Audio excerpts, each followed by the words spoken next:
तू आता आलास, आणि काय येण्याची वेळ आहे. तुझी वाट बघून आई आत्ताच झोपली.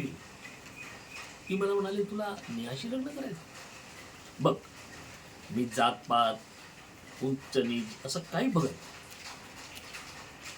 लग्न हे दोन घराण्याचा संबंध असतो. नेहाची बॅकग्राऊंड माहिती आहे तुला? तिचा भाऊ आता कुठे काय आहे, तिचे वडील काय करतात.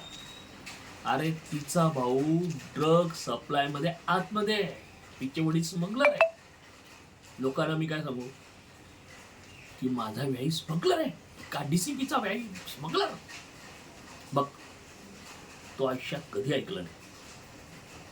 व्यक्ती स्वातंत्र्य आहे, तुझा निर्णय तू घेऊ शकतो, तुझ्या आयुष्याचा निर्णय आहे. पण नेहाशी लग्न करायचं असेल, या घराचे दरवाजे तुला बंद. आम्ही तुझ्यासाठी मेलो आणि तू आमच्यासाठी मेला, कळालं?